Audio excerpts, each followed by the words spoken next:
சூரியன் எஃப்எம் நேயர்களுக்கு வணக்கம். மற்றும் ஒரு விழுதுகள் நிகழ்ச்சியோடு இணைந்திருக்கிறோம். தற்போது இலங்கை தொழிலாளர் காங்கிரசினுடைய பொதுச் செயலாளரும் நுவரெலியா மாவட்டத்தில் ஐக்கிய தேசிய கட்சியினுடைய யானை சின்னத்தில் போட்டியிடுகின்ற வேட்பாளருமான ஜீவன் தொண்டமான் அவர்கள் எமது நிகழ்ச்சியில் தொலைக்காட்சி ஊடாக இணைந்திருக்கிறார். வணக்கம் திரு ஜீவன் தொண்டமான் அவர்களே. இந்த முறை தேர்தலில் நுவரெலியா மாவட்டத்தில் குறிப்பாக தமிழ் பிரதிநிதித்துவத்தை கடந்த முறையை போன்றே தக்க வைத்துக் கொள்வது மிகவும் சவாலான ஒரு விடயமாக இருக்கும் என்ற விமர்சனம் சொல்லப்பட்டு வந்திருக்கிறது. உங்களுடைய பார்வையில் இந்த சவால் எப்படி இருக்கிறது? உங்களுடைய வெற்றி வாய்ப்பு எப்படி இருக்கிறது? முதலாவது இந்த நிகழ்ச்சியில் எனக்கு அழைப்புதல் நான் நன்றியை தெரிவிச்சுக்கிறேன். இப்போ நீங்கள் கேட்ட கேள்வியை பொறுத்த வரைக்கும் இன்னைக்கு நுவரெலியா மாவட்டத்தில் கிட்டத்தட்ட 308 வேட்பாளர்கள் இருக்காங்க. 30 கட்சிகள் தேர்தல் கேட்குறாங்க. ஆனால் மக்கள் தெளிவாக இருக்காங்க. மக்களுக்கும் தெளிவாக புரியுது. அவங்க சில பேர் இந்த நோக்கத்தில் தேர்தல் கேட்குறாங்க. சில பேர் சுயநலமாக வாக்குகளை சிதறடிக்க வச்சு பிரதித்துவத்தை குறைக்கிற சூழ்ச்சியில் ஈடுபட்டு மலையகத்தில் வாங்குற வாக்குகளை கொழும்புல இருக்க ஒரு நபருக்கு ஆசனம் பயன்படுத்தி கொடுக்குற நோக்கத்தில் தான் வேலை செய்கிறாங்க. அதே நேரத்தில் கடந்த 5 வருட காலமாக மக்களுக்கு யார் சேவை செஞ்சுருக்காங்கன்னு அவங்களுக்கும் தெரியும். ஆகவே வெற்றி வாய்ப்பை பொறுத்த வரைக்கும் இலங்கை தொழிலாளர் காங்கிரஸுக்கு மட்டும் பேசுகிறாங்க. எனக்கு நம்பிக்கை இருக்கு 6 தமிழ் பாராளுமன்ற உறுப்பினர்களை மட்டும் கொண்டு வர முடியும். பொதுவாக ஒரு ஜனாதிபதி தேர்தலில் வெற்றி பெற்ற கட்சி தான் ஒவ்வொரு முறையும் அடுத்தடுத்து வருகின்ற தேர்தல்களிலும் அதிக ஆதிக்கம் செலுத்தும் என்று ஒரு கூற்று இருக்கிற ஒரு அரசியல் நம்பிக்கை இருக்கிறது. அந்த வகையில் இலங்கை முழுவதும் தேசிய மக்கள் சக்தியினுடைய அரசியல் அலை அதிகமாக இருக்கிறதாக சொல்லப்படுகிறது, நம்பப்படுகிறது. நுவரெலியா மாவட்டத்தில் இந்த அலை எப்படி இருக்கிறது? என்னை பொறுத்த வரைக்கும் இந்த ஆளுங்கட்சி அலை இன்னைக்குமே இருக்கும். ஆனால் இதில் ஒரே ஒரு சின்ன வித்தியாசம் என்னன்னா, இது வரலாறுல பார்க்காத ஒரு தேர்தல். அப்படி இருக்கும்போது இந்த மாதிரி சூழ்நிலையில் நான் ஏற்கனவே சொன்ன மாதிரி மக்கள் வாக்குகளை சிதறடிக்காம பிரதித்துவத்தை பாதுகாக்கிற வகையில் வாக்கு வச்சாங்க. அது மட்டும் இல்லாமல் நுவரெலியா மாவட்டத்தை பொறுத்த வரைக்கும் என்னதான் ஆளுங்கட்சி அலை இருந்தாலும் ஆளுங்கட்சியோட பிரதான வேட்பாளர் இங்கே ஒரு தோட்ட முகாமையாளர். அப்படி இருக்கும்போது ஒரு தோட்ட முகாமையாளரை பாராளுமன்றத்துக்கு அனுப்புறதுக்கு மக்களுக்கு இஷ்டம் இல்லைன்னு தான் நான். அதே மாதிரி ஆளுங்கட்சியை பொறுத்த வரைக்கும் அவங்களோட பிரதான வேட்பாளர் ஒரு தோட்ட முகாமையாளர், ஒரு சாதாரண தோட்ட முகாமையாளர் கிடையாது. நுவரெலியா மாவட்டத்தில் அவரை ரோட் என்கிற ஒரு எஸ்டேட்ல நூற்றுக்கணக்கான தொழிலாளர்களை ஃபேக்டரிக்குள்ளார அடைச்சு சித்திரவதை பண்ண ஒரு தோட்ட முகாமையாளர். அப்காட் தோட்டத்தில் மக்களால் விரட்டி அடிக்கப்பட்ட ஒரு தோட்ட முகாமையாளர்.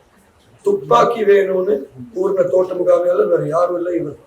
அப்படி இருக்கும்போது ஜனாதிபதி அவர்கள் நுவரெலியா மாவட்டத்துக்கு தேர்தல் முடிஞ்ச பின் கிட்டத்தட்ட 2 மாசம் மௌனம் காத்தாரு. மலையக மக்கள் சம்பந்தமான விடயங்கள், இந்தியா வீடு திட்டமாக இருக்கட்டும், காணி உறுதி பத்திரங்களா இருக்கட்டும், உதவி ஆசிரியர் நியமனமா இருக்கட்டும், மௌனம் காத்தாரு. விலைவாசியை பத்தி பேசாம ஜனாதிபதி அவர்கள் சொல்லியிருந்தாரு, இங்க சண்டித்தனமான அரசியலுக்கு நாங்கள் முடிவு கட்டுவோம். மாத்தலையா இருக்கட்டும், ரத்னபுரியா இருக்கட்டும், நுவரெலியாவா இருக்கட்டும், அனைத்து மாவட்டங்களில் தொழிலாளர்கள் தாக்கப்படும் போது அவங்களுக்கு போய் தட்டி கேட்டது சண்டித்தனம். 40 வருஷத்துக்கு முன்னால ஜனாதிபதி அவர்களோட கட்சி கிட்டத்தட்ட 54 ஃபேக்டரி எரிச்சாங்க மலையகத்தை. தெல்புடையில நம்ம மக்களோட தலையை வெட்டி நடு ரோட்ல வச்சாங்க.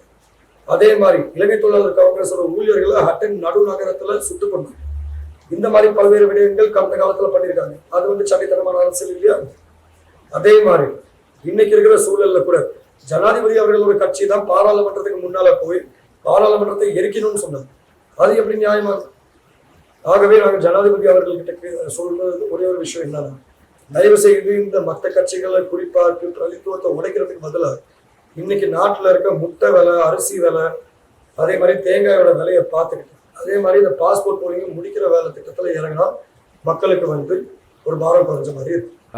இந்த முறை தேர்தலில் போட்டியிடுவதற்கு முன்னர், அதாவது பொது தேர்தலுக்கான அறிவிப்பு வெளிவந்த காலப்பகுதியிலேயே முன்னாள் ஜனாதிபதி ரணில் விக்ரமசிங்கவையும் சஜித் பிரேமதாசவையும் இணைத்து ஒரு கூட்டணியாக அமைக்க வேண்டும், அதன் அடிப்படையில் தேர்தலில் களமிறங்க வேண்டும் என்ற ஒரு முயற்சி ஆரம்ப கட்டத்தில் மேற்கொள்ளப்பட்டது. அது கைகூடியிருக்கவில்லை.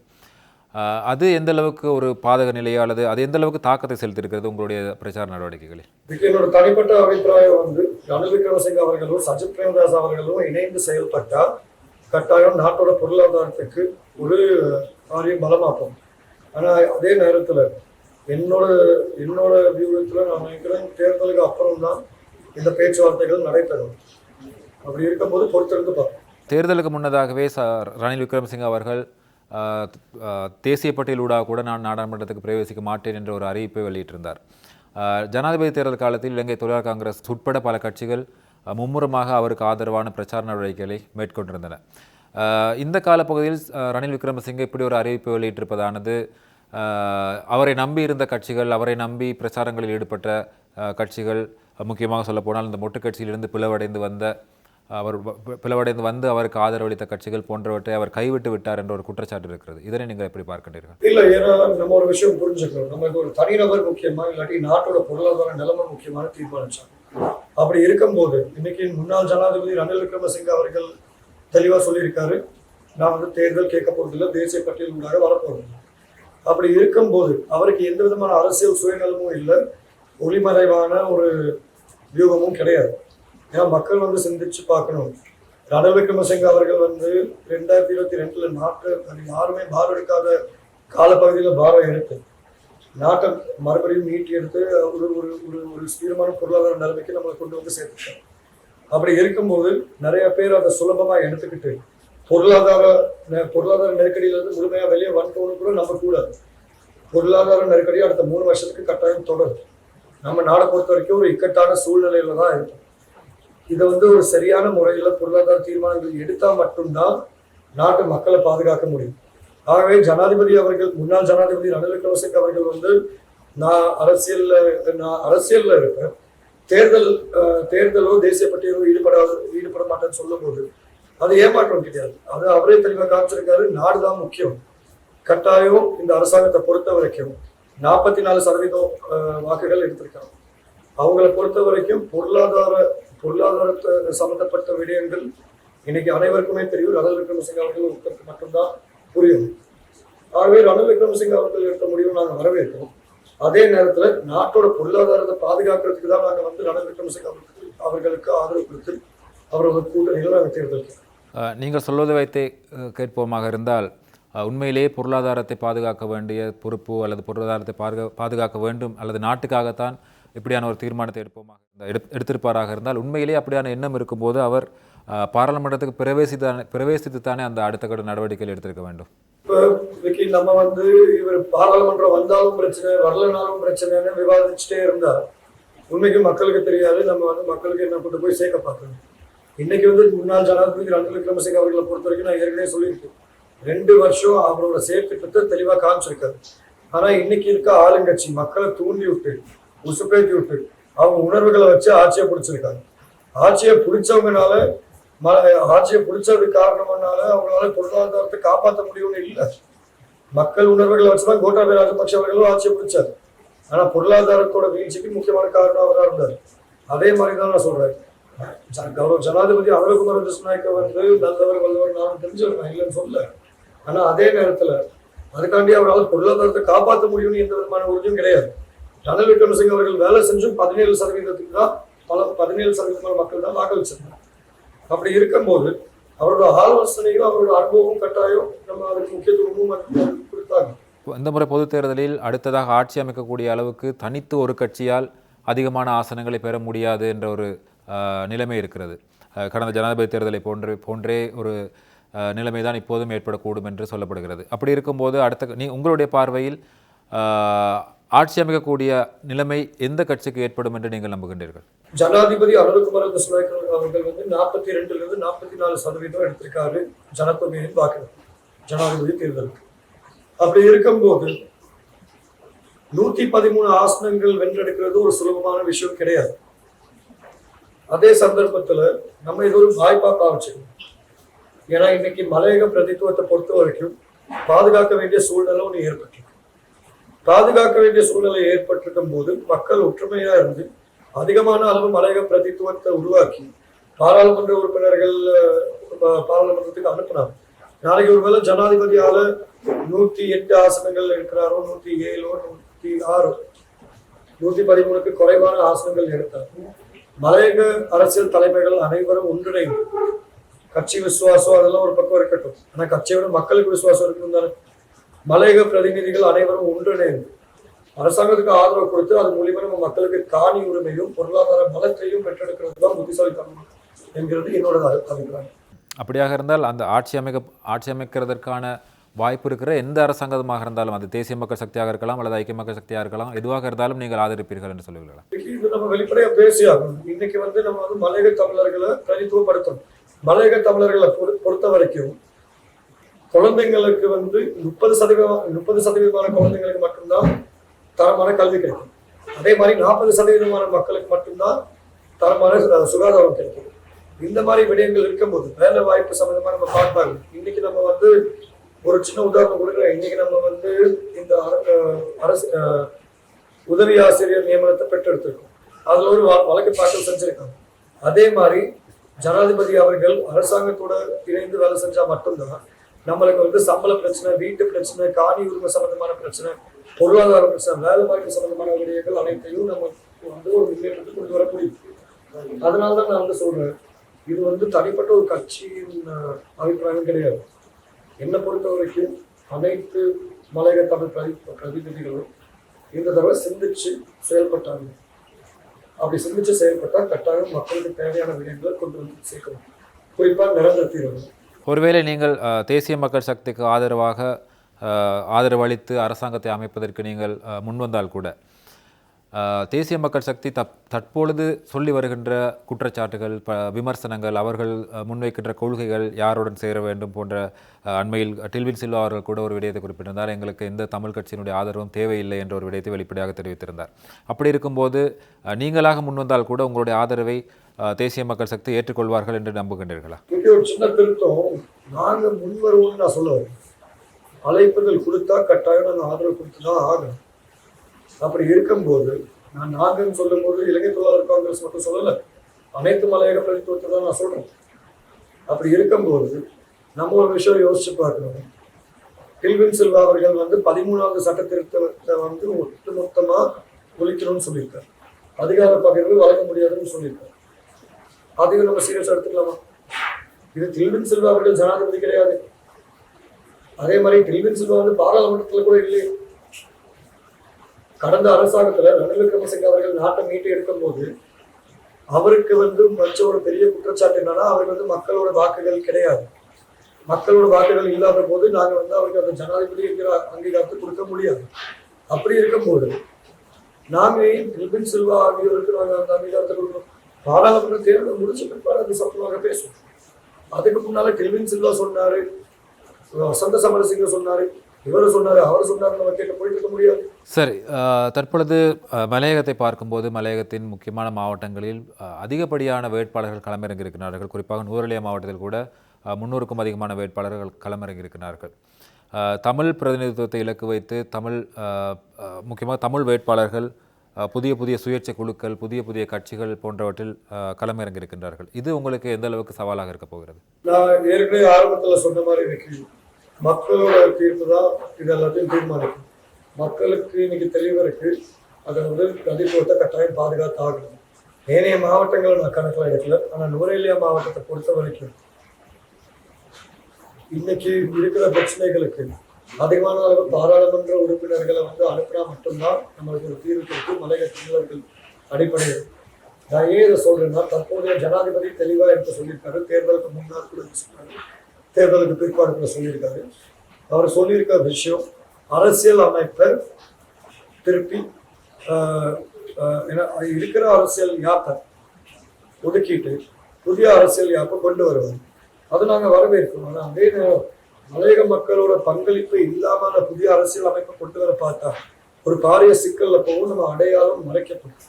அது மட்டும் இல்லாம 2வது விஷயம், சர்வதிகார கொண்ட ஜனாதிபதி முறைமையை திருத்தலன்னு சொல்லியிருக்காரு. அதையும் நாங்கள் வரவேற்கிறோம். ஆனா அதுலயும் மலையக மக்களோட பங்களிப்பு இருக்குது. இது எல்லாத்தையும் விட நம்ம ஒரே ஒரு விஷயம் சிந்திச்சு பார்க்கணும். பாராளுமன்றத்துல நமக்கு கடைசியா பிரதித்துவம் இல்லாத காலப்பகுதியில நம்ம பிரஜா உரிமையை பறிச்சாங்க. அப்படி இருக்கும்போது ஒரு விஷயம் நடந்து முடிஞ்ச பிற்பாடு நினைச்ச ஆளுகிறதுல எந்த யோசனையும் கிடையாது. நம்ம இந்த இடத்துல புத்திசாலித்தனமா சிந்திச்சு விழிப்புணர்வோட வாக்களிக்க வேண்டிய தரணும். மக்கள் தெளிவா இருக்காங்க, எனக்கு நம்பிக்கை இருக்கு. 6 பாராளுமன்ற உறுப்பினர்கள் நுவரெலியா மாவட்டத்தில் கொண்டாடுறாங்க. அதே போல அண்மையில் இலங்கை தொழிலாளர் காங்கிரஸிலிருந்து பாரத் அருள்சாமி அவர்கள் விலகி இன்னொரு கட்சியோடு இணைந்து கொண்டிருந்தார். இது உங்களுக்கு எந்த அளவுக்கு பாதகமான நிலையை அல்லது தாக்கத்தை ஏற்படுத்தியிருக்கிறது? கடந்த காலத்துல இருக்க வரலாறு எடுத்து பார்த்தீங்கன்னா பலமான பாராளுமன்ற உறுப்பினர்கள் இலங்கை தொழிலாளர் காங்கிரஸ் வந்து விலகிட்டாங்க, ஆனாலும் ஸ்தாபனம் நின்றுச்சு. பலமான அரசியல் முக்கியஸ்தர்கள் ஸ்தாபனத்திலிருந்து விலகியிருக்காங்க, ஆனாலும் ஸ்தாபனம் நின்றுச்சு. அதே மாதிரி பலமான தொழிற்சங்க தலைவர்கள் விலகியிருக்காங்க, ஆனாலும் ஸ்தாபனம் நின்றுச்சு. அப்படி இருக்கும்போது இலங்கை தொழிலாளர் காங்கிரஸ் வந்து ஒரு நபரை சார்ந்த ஸ்தாபனம் கிடையாது. யாரு வேணாலும் போகலாம் வரலாம், அதுக்கு மக்கள் தீர்ப்பளிப்பாங்க. ஆனால் ஸ்தாபனம் என்னைக்கும் இருக்கும். அது மட்டும் இல்லாமல் எங்களை பொறுத்த வரைக்கும் இன்னைக்கு வந்து இவரை கிளம்பியிருக்காரு, அவரை கிளம்பியிருக்காரு, அதெல்லாம் நம்ம சொல்ல முடியுது. ஆனால் உண்மையான விஷயம் அந்த காரணங்கள் எல்லாம் பார்த்தீங்கன்னா வேடிக்கையாக தான் இருக்கு. ஏன்னா அவ்வளோ பெரிய உத்தமர்களாக இருந்திருந்தோம், அவ்வளோ பெரிய மானஸ்தர்களாக இருந்திருந்தாங்க. இந்த பிரச்சனை எல்லாம் நடந்துருந்துச்சுன்னா அவங்க அப்பவே கிளம்பிருக்கலாம். ஏன் பாராளுமன்ற தேர்தல் அப்ப கிளம்பணும்? இது வந்து மக்கள் பிரதித்துவத்தை உடைக்கிறதுக்கான ஒரு சூழ்ச்சியாக தான் நாங்கள் பார்க்கணும். அப்படி இருக்கும்போது மக்களும் சிந்திச்சு அவங்களுக்கு தேவையான பாடத்தை கற்றுக் கொடுப்பாங்க நம்பிக்கை. அதே போல தான் அண்மையில் இலங்கை தொழிலாளர் காங்கிரசினுடைய தலைவராக இருந்த பிலிப் அவர்கள் ஒரு ஊடக சந்திப்பை நடத்தி பல குற்றச்சாட்டுகளை முன்வைத்திருந்தார். கட்சியிலிருந்து விலகுவதாகவும் அதற்கான காரணங்கள் என்று அவர் பல விடயங்களை குறிப்பிட்டிருந்தார். முக்கியமாக தீர்மானங்கள் எடுக்கின்ற விடயத்தில் பல குளறுபடிகள் இருக்கின்றன. பிரதிநிதிகள் கூறுகின்ற விடயத்தை இலங்கை தொழிலாளர் காங்கிரசுடைய தலைமைத்துவம் அல்லது தலைமை சபை கேட்டுக்கொள்வதில்லை, கணக்கு வழக்குகளை காட்டுவதில்லை போன்ற பல குற்றச்சாட்டுகளை அவர் முன்வைத்திருந்தார். இதை பற்றி உங்களுடைய பதில் என்ன? முதலாவதாக பிலிப் குமார் அவர்கள் கட்சியிலிருந்து விலகினார். அதுக்கு அவரோட காரணத்தையும் தெளிவாக சொல்லியிருந்தாரு. அது சம்பந்தமாக முதல் விஷயம், 37 வருஷம் கட்சிக்காண்டி வேலை செஞ்சதுக்கு, மக்களுக்காண்டி வேலை செஞ்சதுக்கு என்னோட நன்றியை நான் அவருக்கு தெரிவிச்சுக்கிறேன். ஆனால் அதே நேரத்தில் நான் இன்னொரு விஷயமும் சொல்லி ஆகணும். சில பல காரணங்கள் சொல்லியிருந்தாரு, கணக்கு வழக்கு காமிக்கலன்னு சொல்லியிருந்தாரு. அந்த கணக்கு வழக்கு நாங்கள் ஒவ்வொரு தேசிய சபையிலையும் சமர்ப்பிக்கிறதுக்கு தெளிவாக தீர்மானம் எடுத்தோம். அது மட்டும் இல்லாமல் யார் இருந்தாலும் கணக்கு கேட்கலாம், நாங்கள் அதை வந்து முன்னெடுத்தோம். அதில் எந்த மாற்ற கருத்தும் இல்லை. ஆனால் ஏனைய விஷயங்கள் சம்பந்தமாக சில குற்றச்சாட்டுகள் இருந்துச்சு. அதுக்கு திரு கணபதி கனகராஜ் அவர்கள் வந்து சட்ட நடவடிக்கை எடுப்பார். ஆனால் ஒரே ஒரு விஷயம் வைக்க நான் அவர்கிட்ட சொல்கிறேன், மக்களுக்கும் தெரியும், இன்னைக்கு அரசியலில் தானே வைக்க இருக்கும். நிரந்தர நண்பர்களும் இல்லை, நிரந்தர எதிரிகளும் கிடையாது. அப்படி இருக்கும்போது அவங்களோட சுயநலத்துக்கோ இல்லாட்டி ஏதோ ஒரு காரணத்துக்காண்டி சில முடிவுகள் எடுப்பாங்க. நீங்களே சிந்திச்சு பாருங்க, எங்கள் கட்சியில் மூத்த உறுப்பினர்களாக நிறைய நபர்கள் இருக்காங்க. அப்படி இருக்கும்போது கடந்த பாராளுமன்ற பொது தேர்தலில் கௌரவ சக்தி அவர்கள், கௌரவ ராமேஸ்வரன் அவர்கள், கௌரவ பிலிப் குமார் அவர்கள் மற்றும் நான், அதே மாதிரி கணபதி கனகராஜ் அவர்களும் தேர்தல் கேட்டிருந்தாங்க. 2 பேரால தான் வெல்ல முடிஞ்சு. இன்னைக்கு இருக்கிற சூழ்நிலையில நாங்கள் வந்து 5 வேட்பாளர் கூட விரும்புகிறோம். நாங்கள் 3 வேட்பாளர்கள் கூட தீர்மானிச்சோம். அப்படி இருக்கும்போது கணபதி கனகராஜ் அவர்கள் மூத்த உறுப்பினர், அவரை வந்து விட்டு கொடுத்து இன்னைக்கு அவர் மாநசபை தேர்தலாக இருக்கட்டும், இல்லாட்டி ஏனைய தேர்தல் நடவடிக்கைகளாக இருக்கட்டும், அனைத்துக்கும் பிரச்சார குழு செயலாளராக அவர் வேலை செஞ்சுட்டு இருக்கார். அப்படி இருக்கும்போது எல்லாருக்கும் அந்த தன்மை இருக்கும் சொல்ல முடியாது. சில பேருக்கு வந்து பாராளுமன்ற வாய்ப்பு கிடைக்கலன்னா அவங்க சில தீர்மானங்கள் எடுப்பாங்க. அதுக்கு நம்ம வந்து பதில் சொல்லிக்க முடியாது. அநேகமாக கேட்கப்பட்ட ஒரு கேள்வி, ஏன் நீங்கள் கேஸ் சிலிண்டர் சின்னத்தில் போட்டியிடாமல் யானை சின்னத்தை தெரிவு செய்தீர்கள் என்பது ஒன்று. இன்னொரு பக்கம் ஏன் சேவல் சின்னத்தை தெரிவு செய்யவில்லை என்ற ஒரு கேள்வி. இன்னைக்கு அந்த கேள்விக்கு பதில் உங்களோட முதல் கேள்வியில இருந்துச்சு. இவ்வளோ வேட்பாளர்கள் இருக்காங்க, அவங்க நிக்கிறதுக்கு காரணம் வேணும்னே சுயநலமா வாக்குகளை உடைக்கதானே தவிர மக்களுக்கு சேவை செய்யறது கிடையாது. அப்படி இருக்கும்போது நம்ம வந்து சேவல் சின்னத்துல கேட்டா இன்னைக்கு வந்து நுரையீரல் மாவட்டத்தை பொறுத்த வரைக்கும் பெரும்பான்மை சமூகத்தை சார்ந்த மக்கள் கூட அவங்க மத்தியில் ஒரு அச்சுறுத்தல் வந்திருக்கு. ஒரு வேளை அவங்க பொருளாதார ரீதியான தவறான முடிவை எடுத்துட்டாங்க. அப்படி இருக்கும்போது எதிர்கட்சி தலைவர் சத்யபிரகாஷ் அவர்கள் மேலேயும் பெரும்பான்மை சார்ந்த நுரையீரல் மக்கள் எவ்வளவு நம்பிக்கை வச்சிருக்காங்கன்னு சொல்லவும் முடியாது. ஏன்னா அது குறைவடைஞ்சிருக்கு. 2 தேர்தல் நிராகரிக்கப்பட்ட ஒருவர் மீண்டும் வருவாரான ஒரு கேள்விக்குரிய. ஸோ அப்படி இருக்கும்போது மக்கள் வந்து ஒரு விஷயத்துல தெளிவா இருக்காங்க. மறுபடியும் நம்ம ஒரு பொருளாதார நெருக்கடியை சந்திச்சா கட்டாயம் நாட்டை மீட்டெடுத்தவங்க தான் மீண்டும் நாட்டை மீட்டெடுப்பாங்கன்னு ஒரு நம்பிக்கை இருக்கு. அதனால பெரும்பான்மை சமூகத்தை பொறுத்த வரைக்கும் சேவல் சின்னத்தை விட அவங்களுக்கு யானை சின்னம் தான் அதிகமான அளவு தெரியும். அதே போன்று மலையக மக்கள் மத்தியில கூட யானை சின்னம் அதிகமான அளவு தெரியும். சேவல் சின்னம் நாங்கள் என்னைக்குமே உள்ளூராட்சி சபை தேர்தலுக்கும் பாய்ப்போம், இப்போ எந்த ஒரு மாநசபை தேர்தலுக்கும் பாய்க்கிறதுக்கான வாய்ப்புகள் இருக்கு. எங்களை பொறுத்த வரைக்கும் சேவல் சின்னம் மக்களோட சின்னம், அதை பாதுகாக்கிறது தான் எங்களோட நோக்கம் தான். அதே நேரத்தில் நான் இன்னும் ஒரே ஒரு விஷயம் சொல்லி ஆரம்பிக்க இந்த இடத்துல மக்களை பொறுத்த வரைக்கும் கடந்த காலங்கள் மாதிரி சின்னத்தை வச்சு தீர்மானிக்க முடியாத மக்கள் யாருக்கும் வாக்களிப்பாங்க. மக்கள் வந்து வாக்களிக்கிறது அந்தந்த வேட்பாளர் அந்தந்த கட்சியோட நோக்கம், கொள்கை, கோட்பாடு அது சம்பந்தமான விஷயத்தை பொறுத்து தானே தவிர சின்னத்தை பற்றி சுத்தமாக சொல்லணும்னா இது சின்ன சம்பந்தமான விஷயம், என்ன சம்பந்தமான விஷயம். அதே போல தான் இப்பொழுது சமூக வலைத்தளங்களாகட்டும் புதுவெளிகளாகட்டும் நம்ம மலையக இளைஞர்கள் அநேகமாக கேட்கின்ற ஒரு விடயம் இருக்கிறது. ஒரு மாற்றம் என்ற விடயத்தை வலியுறுத்தி வருகிறார்கள்.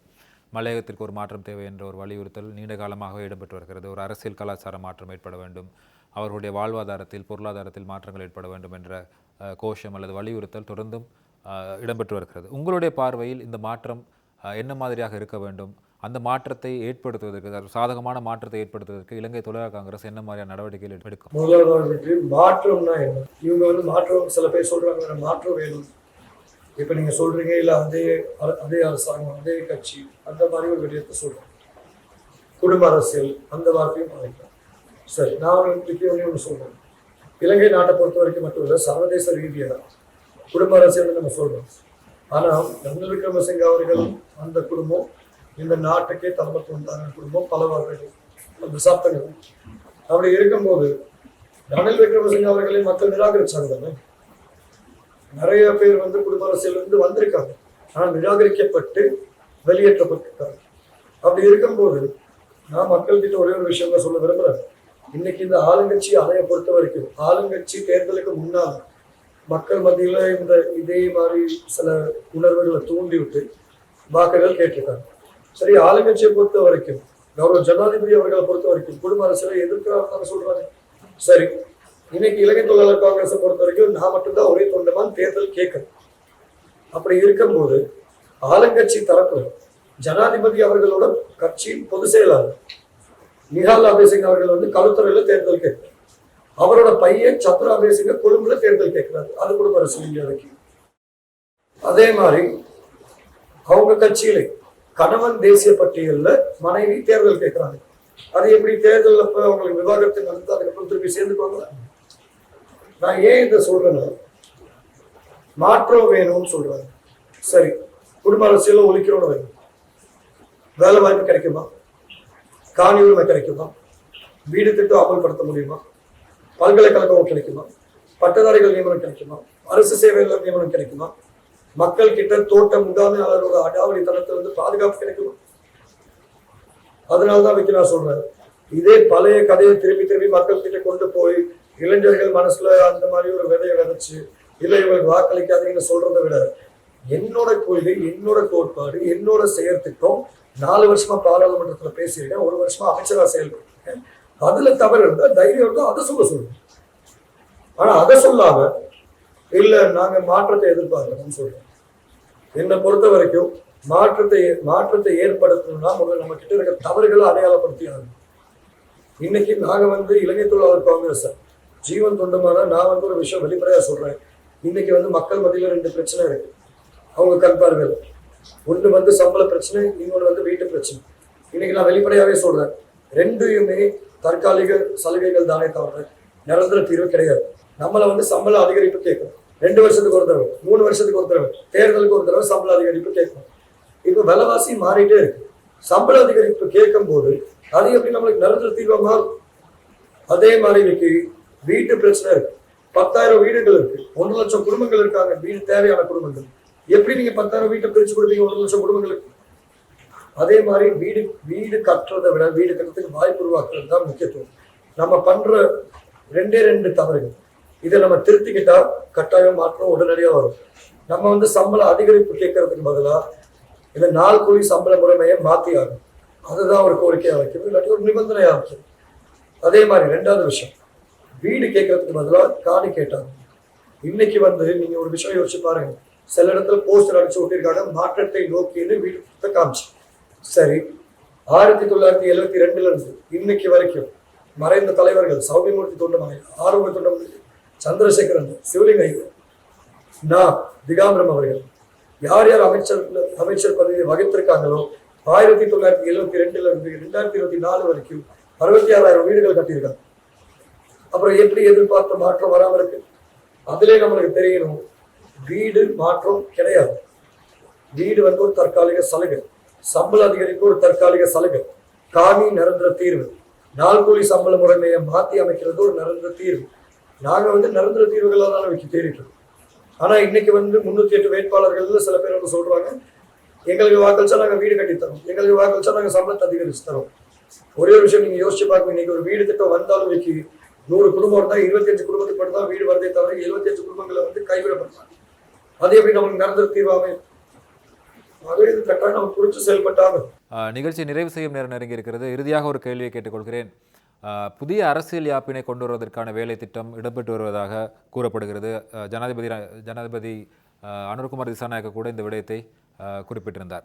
அப்படி ஒரு புதிய அரசியல் யாப்பு உருவாக்கப்படுவதற்கான வேலை திட்டம் நடைபெறும் போது அல்லது புதிய அரசியல் யாப்பு வரும்போது அதனை மலையக மக்கள் சார்பாக எப்படி இலங்கை தொழிலாளர் காங்கிரஸ் பயன்படுத்தும், என்ன மாதிரியான விடயங்களை அதற்குள் உட்புகுத்த நடவடிக்கை எடுக்கும்? முதல்வர் மலையக பிரதித்துவம் யார் எந்த கட்சியில் இருந்தாலும் இந்த மாதிரி விடயத்துக்கு மலையகத்தில் உள்ள ஆசிரியர்கள், புத்திஜீவிகள், பாடசாலை அதிபர்கள் அவங்க அனைவரோட கருத்தையும் எடுத்து நம்ம வந்து தீர்மானிச்சாகணும். நம்ம முன்வைக்க போறது என்ன? நம்ம வந்து மலையக மக்கள், மலையக இன்னும் வந்து ஒரு தேசிய நீரோட்டத்தில் சேரணும். நம்ம வந்து கட்டாயம் நம்மளுக்கு தேவையான விடயங்கள், அடையாள சம்பந்தமான விடயங்களை முன்வச்சாகணும். இன்னைக்கு வந்து நீங்க யோசிச்சு பாருங்க, அரசியல் அப்ப பொறுத்த வரைக்கும் ஒரு சின்ன விடயம் நம்மளை வந்து இன்னும் இந்திய தமிழர்கள் தான் சொல்றோம். இந்திய வம்சாவளி தமிழர்கள் அது நம்ம கலாச்சார ரீதியாக பேசுறோம். ஆனா இந்திய தமிழர்கள் தான் நம்மளுக்கு வந்து கொடுத்துருக்க அடையாளம். முதல்ல நம்ம அடையாளம் என்ன, நம்ம இந்த நாட்டுல எந்த இடத்துல நிக்கிறோம்னு நம்மளுக்கு தெரிஞ்சாங்க. ரெண்டாவது இந்த இந்த சம உரிமை சம்பந்தமான விடயம் இன்னைக்கு வந்து மலையக மக்களை பொறுத்த வரைக்கும் இலங்கை நாட்டின் பிரஜைன்னு சொல்றதை விட மலையக பெருந்தோட்ட நிறுவனத்தின் பிரஜைன்னு சொல்றது தான் சரியா இருக்கும். ஏன்னா இன்னைக்கு நீங்க யோசிச்சு பாருங்க, தோட்டத்துல வேலை செய்யறவங்க வந்து பெருந்தோட்ட நிறுவனத்தோட கட்டுப்பாடு படியில வராங்க. ஆனா அதே நேரத்துல தோட்டத்துல வேலை செய்யாத தோட்ட தொழிலாளர்களின் குழந்தைங்க அவங்க வந்து ஏன் பெருந்தோட்ட நிறுவனத்தோட துறைமாரோட ஆதிக்கத்தடியில வரும்? இன்னைக்கு வந்து ஒரு குழந்தை பாடசாலையிலிருந்து பல்கலைக்கழகம் போனோம்னா அந்த தோட்ட முகாமையாளரோட கையெழுத்துட்டாங்க நிறைய இடத்துல. இப்ப இருக்கும் போது நம்மளுக்கு ஒரு அடையாள பிரச்சனை கட்டாயம் இருக்கு. அரசியல் யாப்பை திருத்தம் செய்யும் போது நாங்க வந்து நிறைய விடயங்கள் முன் வச்சிருக்கோம். அந்த அடையாளத்தை தவிர தேர்தல் முறைமை இன்னொரு விஷயம். இவங்க கொண்டு வர பார்க்குற தேர்தல் முறைமையை பொறுத்த வரைக்கும் மலையக மக்களுக்கு பாதகமாக தான் செயல்படும். ஏன்னா இவங்க கொண்டு வர தேர்தல் முறைமை வந்து இந்த நாடை ஒரு இரு கட்சி நாடா மாற்றும். 2 கட்சிகள் மட்டும்தான் இருக்கும். அந்த 2 கட்சிகளும் பெரும்பான்மை இனத்தை சார்ந்த கட்சிகளா தான் இருக்குமே தவிர சிறுபான்மை சம்பந்தப்பட்ட கட்சிகள் எதுவுமே இருக்காது. அப்படி இருக்கும்போது மக்கள் வந்து கட்டாயம் சிந்திச்சு வாக்குகளை சிதறடிக்காம கட்டாயம் பிரதித்துவத்தை பாதுகாக்கிற மாதிரி வாக்களிச்சாங்க. நன்றி ஜீவன். இவ்வளவு நேரம் தொலைக்காணொலி ஊடாக எமது நிகழ்ச்சியில் கலந்து கொண்டு முக்கியமான பல விடயங்களை தெரிவித்திருந்தீர்கள். மீண்டும் இன்னும் ஒரு நிகழ்ச்சியில் உங்களை சந்திப்போம். மிகவும் நன்றிகள். நன்றி.